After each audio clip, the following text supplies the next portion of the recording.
ఈయనకి టికెట్ ఇచ్చిండు మన ఎంపీకి, ఆయన పేరేంది, చామల కిరణ్ రెడ్డి. ఎంత యుద్ధమైంది. ఆ చామల కిరణ్ కుమార్ రెడ్డిని మునుగోడులో అడుగు పెట్టనియాడు రాజగోపాల్ రెడ్డి ఇప్పటికి, ఆయన ఎంపీ నియోజకవర్గం ఆయన. అర్థమైందా? సో కాబట్టి సీఎం రేవంత్ రెడ్డి ఏది అనుకుంటే అది వ్యక్త అని అనుకుంటే అది భ్రమ. ఆ పొంగులేటి శ్రీనివాసరెడ్డి లేకపోతే, ఆ యొక్క కోమటిరెడ్డి వెంకటరెడ్డి లేకపోతే, ఉత్తమ్ రెడ్డి లేకపోతే నల్గొండ జిల్లాలు కానీ ఆ ఖమ్మం జిల్లాలు కానీ కాంగ్రెస్ ఒక్కడు కూడా గెలవదు.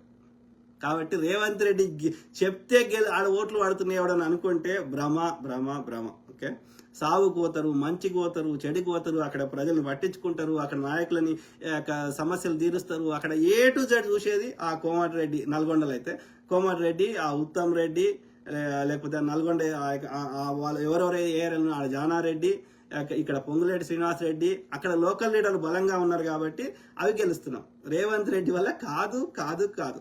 అదనంగా ఒక 2-3% ఓట్లు ఏమన్నా యాడ్ అయినేమో కానీ రేవంత్ రెడ్డి బీసీలకు టికెట్లు ఇచ్చిండు. జిహెచ్ఎంసీలో ఇట్లా పోటీ చేపిస్తే ఒక్కడికి గెలవలే. భూములు అమ్ముకొని వాళ్ళు ఇద్దరు రెడ్డిలు పైసలు పెడితే వాళ్ళిద్దరు సొంతంగా గెలిచారు. అదేంది మందముల పరమేశ్వర్ రెడ్డి, ఇంకో ఆయన పేరు మర్చిపోతే. సో ఇది పరిస్థితి. ఇప్పుడు రేవంత్ రెడ్డి నిజంగా టాలెంటెడ్ అయితే, ఓకే, ఓపెన్ ఛాలెంజ్ చేస్తున్నా, ఆయన శక్తియుక్తులు అన్ని వాడి, ఓకే, ఒక కరీంనగర్ లోకల్లో కానీ, నిజామాబాద్లో కానీ, సిద్దిపేటలో కానీ, ఓకే, గజ్వేల్లో కానీ ఒక 4 గెలిపిమనండి చూద్దాం. ఎక్కడేం లేని దగ్గర ఏదైనా మొలికిస్తే అక్కడ నేను ఒప్పుకుంటా ఆయన టాలెంట్ ఉందని. అన్ని ఉండి వాళ్ళు లోకల్ ఉన్న వాళ్ళు కష్టపడి చేస్తే ఆయన ఏం చేసినా అంటే ఎవడు ఒప్పుకుంటాడు? ఎవడు ఒప్పుకోడు. అర్థమైందా? సో ఏది ఎంపీ ఎన్నికలలో 16 సీట్లు వస్తాయి అన్నాడు. వచ్చినాయా? 8 వచ్చినాయి. మిగతా 8 ఎందుకు వీక్నాయి? బలహీన అభ్యర్థులు టికెట్ ఇచ్చిండు. ఈడ నిజామాబాద్ మధుయాష్కి గౌడు, అక్కడ పొన్నాం ప్రభాకర్ గౌడు, ఇద్దరు అమ్ముడు కాంగ్రెస్ని చంపారు. ఆడ లోకల్ ఉన్న బీఆర్ఎస్కి బీజేపీ వాళ్ళకి అమ్ముడు పోయి కాంగ్రెస్ని ఆడ నిజామాబాద్ బలహీనం చేసి ఆ కరీంనగర్ బలహీనం చేయడం వల్ల బీజేపీ అలా ఆడ ఎక్కడేం లేని దగ్గర అక్కమ్మగుడి దిక్కు అన్నట్టు అయిపోయింది. ఎక్కడేం లేకపోతే తుమ్మ చెట్లే, ఆముదాల చెట్లే, వట వృక్షాలు కనిపిస్తాయి కదా, అలా పరిస్థితి తీసుకొచ్చారు. అది కాంగ్రెస్కి కంచుకోట లెక్క ఉన్న కరీంనగర్ని నిజామాబాద్ లోకల్ గ్రామీణ ప్రాంతాలన్నీ మళ్ళీ రూరల్ అంతా కాంగ్రెస్కి ఉంది. కానీ అర్బన్లో ఈ కాంగ్రెస్ ఓట్లు, బీఆర్ఎస్ ఓట్లు అన్ని ఆ బీజేపీకి పంపిస్తారు వీళ్ళు కలిసి. ఎందుకంటే బలహీన అభ్యర్థులను టికెట్లు ఇచ్చి.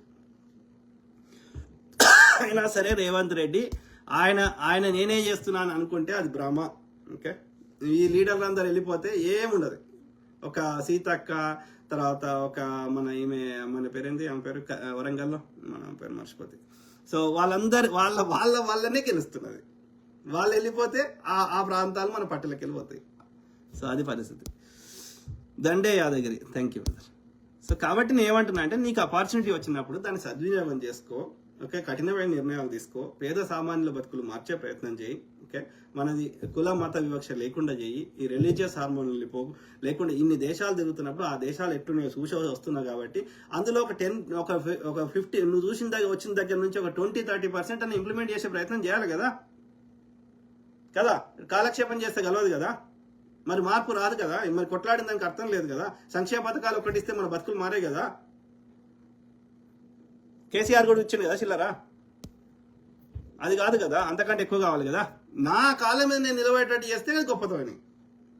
చిల్లర ఇస్తే నువ్వు ఇచ్చినంత సేపు తింటా, నువ్వు బంద్ చేసిన రోజు మళ్ళీ అడుక్క తింటా. అట్లుండవద్దు కదా. నా అంతా నేను సంపాదించుకునే స్థాయికి నన్ను తీసుకురా. కాబట్టి లాంగ్ టర్మ్ స్ట్రాటజీ చేయి.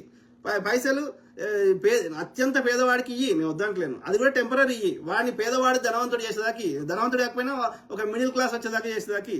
మిడిల్ క్లాస్ వచ్చినాక వానికి ఇవ్వాల్సిన అవసరం లేదు. So Erra Krishna Kumar, super, thank you brother. Pattepu Sudhakar అన్నగారు, థ్యాంక్ యూ బ్రదర్.